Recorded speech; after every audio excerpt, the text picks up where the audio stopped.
Ngithokoze kakhulu Nyazi Zulu umsebenzi kaMdlokombane nanokuqale naye. Ngibone ibusiso ukugcoba kwakho lapha ekhaya ibandla lamaNazaretha. Ngibona uxosheke yonke imoya emibi ngoba sokhumbuzana ukuthi la kukhona khona uNkulunkulu noSathane uyafuna ukuba khona naye. Ezazi kahle ukuthi angeke zibhekane noNkulunkulu.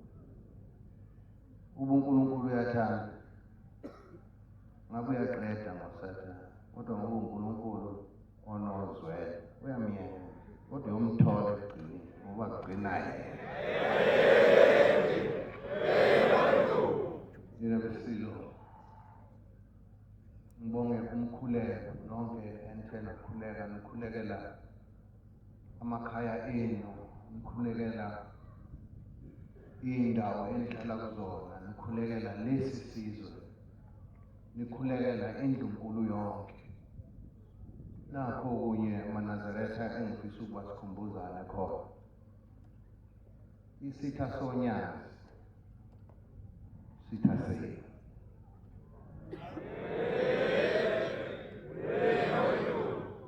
Isitha sami njengenkosi yenu naso futhi siyisitha kini.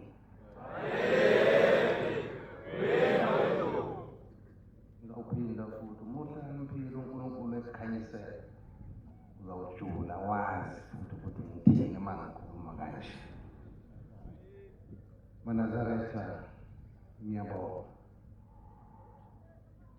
Sizawuhola isizwe nebandla ngokweqiniso.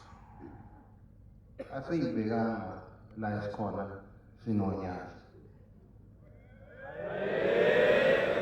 Angithi noma ngentando yethu cha, noma mhlawumbe sa-apply safaka i-application yini nibiza into CV. Ngalamazwi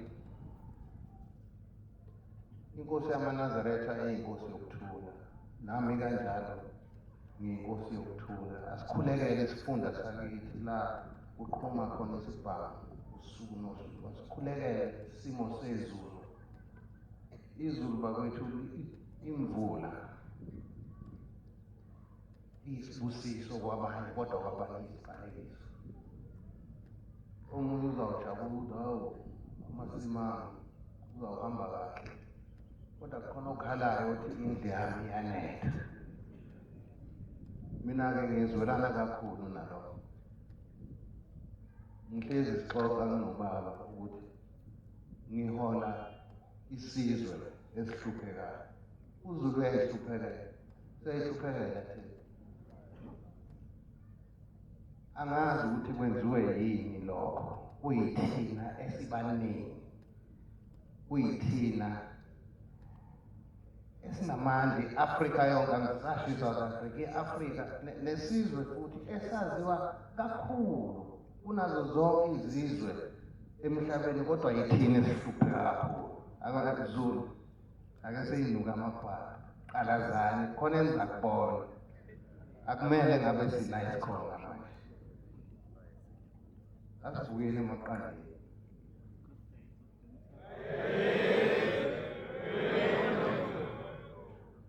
Yena besilo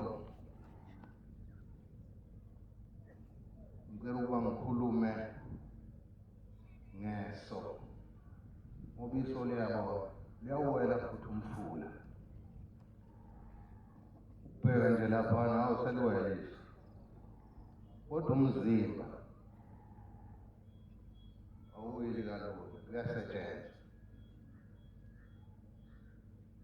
Yena besilo umonakalo okhona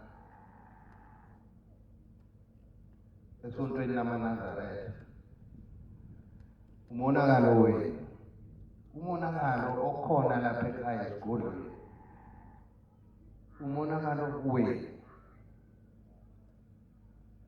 Manje ake kubonakala ukuthi akhona amadoda kwaZulu nomama abasalayo kwaZulu. Niyazi ukuthi lapha emhlabeni konakele ngathi kaningi kanti khona akekho khona akekho insizwa. Ungabizi ukuthi silengise izintshebe nje kodwa amadoda awekho kithi. Zulu asihlukaniseni manje phakathi kukuhle nokubi. Akumele ngabe ziyenzeka lezi zinto ezenzakalayo lapha esontweni noma endlunkulu kanjalo. Ngoba ngiyazi ukuthi lokho okwenzakalayo kanithanda. Into yombango yehlisana isithunzi. Siyalimala siyidlunkulu. Akumele ngabe angifuni ukuqamba amanga ngizonitshela iqiniso.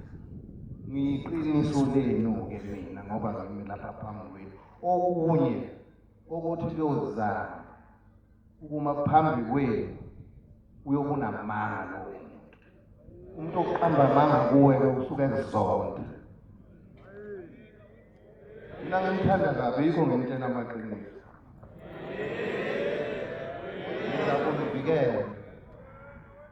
Ngizalivikela leli lizwe kanjalo. Ngifuna nembheke ngelinye iso uthi indlulamithi noma uMisuzulu akumele ngabe ula ekhona kulesihlalo. Ngicela lokho.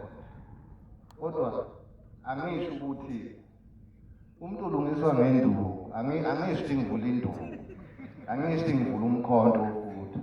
Kodwa ngithi vulani ingqondo zenu ningalandeli into ehamba eceleni okungeyiyo.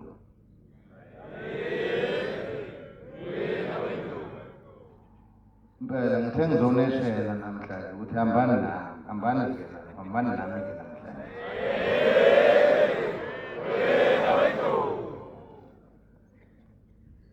Le ntombi ezama ukungiqhumisa ngapha eceleni ningayiqhumi. Qhumani inkosi ni, ganani inkosi. Indlula nambesilo. Ngithokoza kakhulu. Ngicela ukuba nisikhulekele lesi simo. Sikhulekele simo sebandla lapha ekhaya nesimo sasedlunkulu. Singangomkhuleko. Asingangayinduku noma isibhamu noma umkhonto. Ngiyakubhala kulezi zindaba lokho.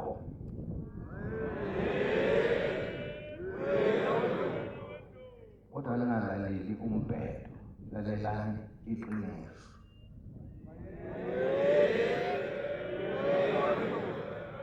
Kunemfiso ewumphako nje engicela ukuba nihambe nayo namhlanje. Ekumele lingayikhohlwa. Sidibane entabeni ngoJanuwari.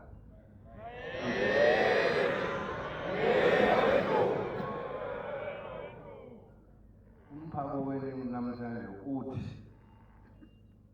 mawulalela amanga ufana naye lo osuke wakhuluma lawo manga.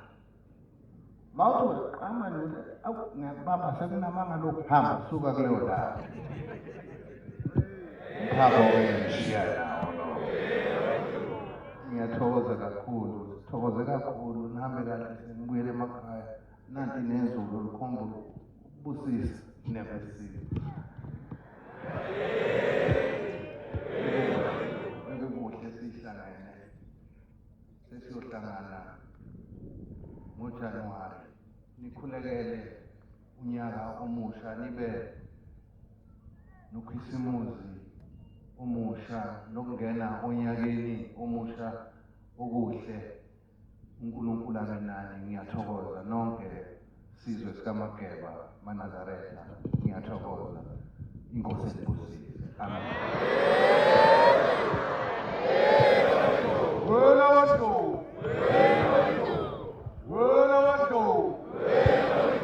ayete.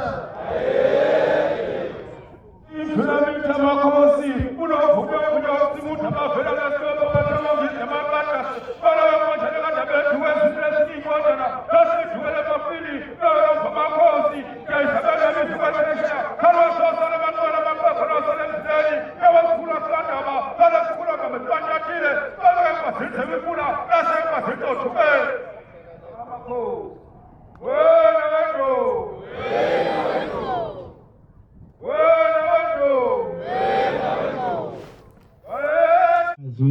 kahle nawe akhaya esiwaphiwe ubayede inkosi izimkhulise.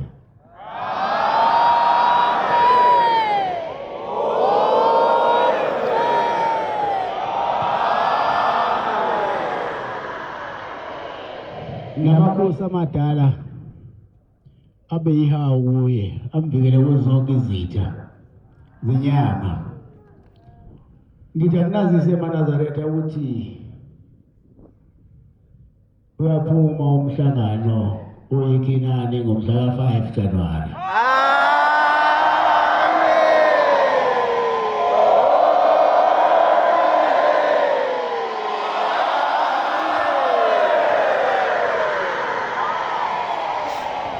Inkosi Mbusisi.